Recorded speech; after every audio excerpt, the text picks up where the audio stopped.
अस्सलाम वालेकुम दोस्तों, दिस इज़ मोहम्मद उस्मान। आप देख रहे हैं मेरे यूट्यूब चैनल हाफिज़ उस्मान। दोस्तों, आज की कहानी दो ऐसे दोस्तों के बारे में है कि जो बहुत ज़्यादा करीबी थे। इतने करीबी कि उनका उठना बैठना खाना पीना सब कुछ इकट्ठे था। और वो दोनों एक गांव के रहने वाले थे। तो एक दिन जब वो अपने गांव से निकले और उनमें से जो बड़ा था उसकी उम्र 10 साल थी और जो छोटा था उसकी उम्र 7 साल थी। जब वो अपने दोनों घर से निकले तो कहीं दूर जा रहे थे, बाहर जा रहे थे। रास्ते में जो बड़ा था 10 साल वाला कुएं में गिर गया। जब वो कुएं में गिरा तो उसने छोटे से कहा कि मुझे बाहर निकालो। उसने उसको मदद के लिए पुकारा। तो जो छोटा था वो परेशान हो गया कि मैं इस कुएं से कैसे बाहर निकालूं, कि करीब तरीन उसके कोई आदमी भी नहीं था जिससे वो मदद मांग ले। तो उसने देखा कि उसके पास एक रस्सी और डोल पड़ा हुआ है।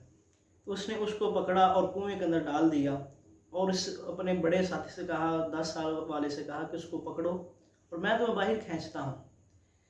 तो जब उसने वो डोल और रस्सी कुएं के अंदर डाला तो बड़े ने उसको पकड़ लिया। अब छोटा बाहर उसको खींच रहा है और छोटा वो 10 साल को कैसे खींच सकता है, लेकिन उसने बहुत ज़्यादा कोशिश की और वो कोशिश करता रहा यहाँ तक उसने अपने साथी को कुएं से बाहर निकाल लिया। और वो जब उसने उसको बाहर निकाला तो वो दोनों बहुत खुश हुए और अभी वो खुशी मना ही रहे थे कि उनको याद आया कि उन्होंने घर भी जाना है अभी। और जब वो घर पहुँचे तो घर वालों ने उनसे ना पूछा कि तुम इतनी देर कहाँ लगाई है, लेकिन वो ना रह सके और उन्होंने बता दिया कि हमारे साथ ये माजरा पेश आया और छोटे ने मुझे कुएं से कैसे बाहर निकाला। तो पहले तो घर वालों ने यकीन ना किया कि ये कैसे हो सकता है कि एक छोटा लड़का बड़े लड़के को कुएं से बाहर निकाल ले। जो छोटा लड़का एक बड़ी बाल्टी पानी की नहीं उठा सकता, वो कुएं से किसी 10 साल बड़े लड़के को कैसे निकाल सकता है।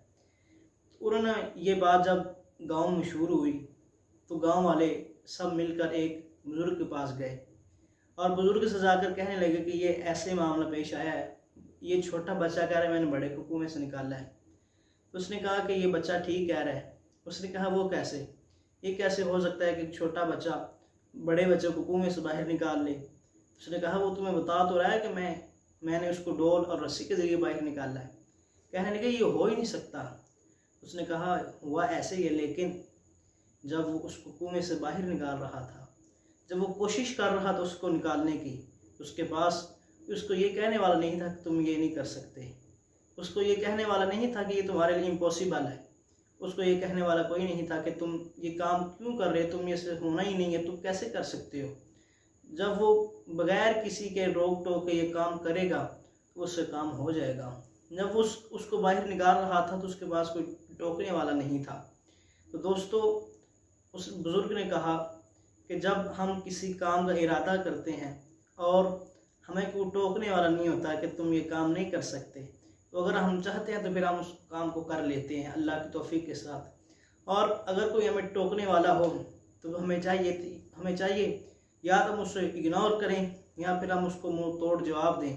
क्योंकि जब हम सक्सेस की तरफ चल रहे होते हैं तो हमें बहुत ताने देने वाले होते हैं, लेकिन हमें उनसे दरगुजर करना चाहिए, उन्हें इग्नोर करना चाहिए। और अगर हम समझते हैं कि ये काम इम्पॉसिबल है तो हम इसको पॉसिबल बना सकते हैं, तो हमें चाहिए कि हम इसको पॉसिबल बनाएं। और अगर हम चाहते हैं कि हम कामयाब हो जाएं, हम अपनी कामयाबी के सफ़र को जारी और सारी रखें, तो फिर हमें लोगों की बातों से इग्नोर करना होगा, एराज़ करना होगा। तो दोस्तों, ये दो दोस्त थे जिनकी लाजवाल मोहब्बत ने एक दोस्त को कुएं से बाहर निकाला, जो कि उम्र के लिहाज से तो बड़ा था, लेकिन छोटे उसको अपनी मोहब्बत और अपनी रिलेशनशिप की वजह से अपने दोस्त को बाहर निकाल लिया। तो अल्लाह की बारगाह में दुआ है कि अल्लाह भी हमें ऐसे दोस्तों के साथ मोहब्बत करने की तौफीक अता फरमाए। आमीन।